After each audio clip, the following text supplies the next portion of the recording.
আসসালামু আলাইকুম প্রিয় দর্শক, আজকে চলে আসলাম 200 বছরের পুরাতন ঐতিহ্যবাহী ঢাকা রামপুরার মেরাদিয়া হাটে। শহরের বুকে গ্রামের আদলে এমন হাট দেখতে পাওয়াটা আসলেই বিরল। হাটে ঢুকতেই হাটের প্রধান ফটকে দেখতে পেলাম পাখি বাজার। এখানে রয়েছে বিভিন্ন প্রজাতির পাখি। পাখি বিক্রেতারা দেশের বিভিন্ন স্থান থেকে এসব পাখি সংগ্রহ করে থাকে।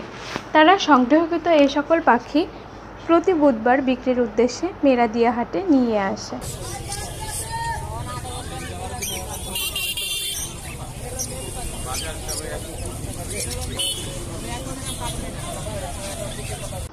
পাখি বাজার থেকে এখন ঢুকবো মেরাদিয়া হাটের অভ্যন্তরে, যেখানে এসে দেখতে পেলাম রাস্তার দুই পাশ দিয়ে সারি সারি দোকান নিয়ে বসে আছে দোকানিরা।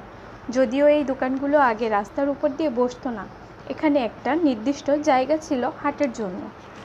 জায়গাগুলো বিলুপ্ত হওয়ার পর থেকেই রাস্তার দুই পাশ দিয়ে এভাবেই তাদের সামগ্রীগুলো নিয়ে বসে পড়ে তারা। এখানে বিভিন্ন ধরনের দোকান দেখতে পাওয়া যায়। এর মধ্যে উল্লেখযোগ্য গার্মেন্টস সামগ্রী, কাঁচা বাজার, কসমেটিক্স, আতর, সংসারের টুকিটাকি জিনিসপত্র।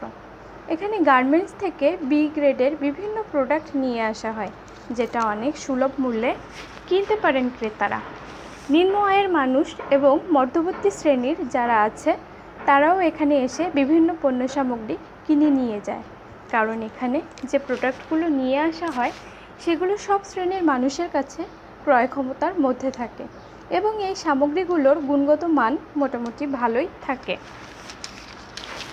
বিশেষ করে হাটগুলোতে মেয়েদের আনাগোনা বেশি থাকে, তার পেছনে একটা উল্লেখযোগ্য কারণও আছে। এখানে মেয়েদের 1 পিস, 2 পিস, 3 পিস সহ বাচ্চাদের পোশাক ও কসমেটিক সামগ্রী বেশি পাওয়া যায়। যদিও মেরাদিয়া হাটের আগের সেই জমজমাট অবস্থা এখন আর দেখা যায় না, তবুও মানুষ পুরাতন ঐতিহ্যকে ধরে রাখার জন্য সপ্তাহের প্রতি বুধবার এখানে জমা হয়। তো প্রিয় দর্শক, আজকে এতটুকুই। দেখা হবে নতুন কোনো এক ভিডিওতে। ততক্ষণ পর্যন্ত ভালো থাকুন, সুস্থ থাকুন।